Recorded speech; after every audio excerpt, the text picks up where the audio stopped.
আজকে হযরত মাওলানা ইউসুফ সাহেব দামাত বরকাতুহুম উনি ইনশাআল্লাহ জুমার নামাজ পরিচালনা করবেন এবং জুমার খুতবা দিবেন মাওলানা সাদ সাহেবের ছেলে।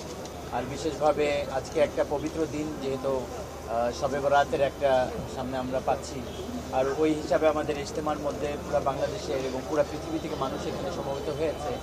আমরা এটা চাই যে আমাদের মধ্যে যে দূরত্ব আছে এটা কমে যায় এবং এটা আরও সুন্দরভাবে কিভাবে আমরা মানুষের সামনে ইসলাম ধর্মকে এবং আমাদের ইজতেমার মাধ্যমে পুরো পৃথিবীকে আমাদের বাংলাদেশকে প্রেজেন্ট করতে পারি, এটা আমরা দেখাতে চাই।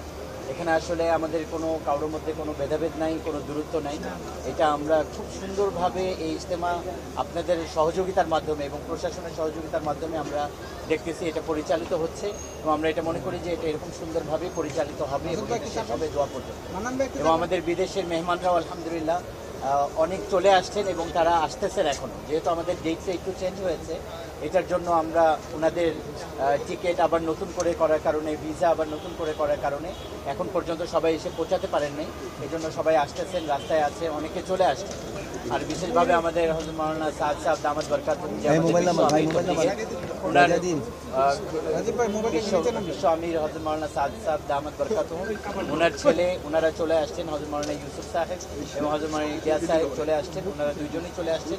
ওনার আরেক সাহেবজাদাও আজকে চলে আসবেন ইনশাআল্লাহ।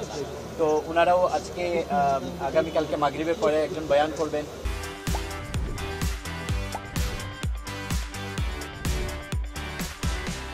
আজকে হযরত মাওলানা ইউসুফ সাহেব দামাত বরকাতুহুম উনি ইনশাআল্লাহ জুমার নামাজ পরিচালনা করবেন এবং জুমার খুতবা দিবেন মাওলানা সাদ সাহেবের ছেলে, মাওলানা সাদ সাহেবের সন্তান হযরত মাওলানা ইউসুফ সাহেব, এবং দোয়াও উনি করবেন, দোয়ার আগের বয়ানও উনি করবেন। এই জন্য আলহামদুলিল্লাহ আপনাদের কাছে আমরা সহযোগিতা চাই, যাতে করে আপনারা পজিটিভ নিউজগুলো আমাদের দেশবাসীর কাছে পৌঁছান, যাতে করে পুরো পৃথিবীর কাছে আমাদের এখান থেকে একটা পজিটিভ ভাইব যায়, যাতে করে কেউ এটাকে কোনো ভীতিকর অবস্থা বা জায়গা এটাকে না মনে করে, যেরকম এর আগে এটাকে বানানো হয়েছে।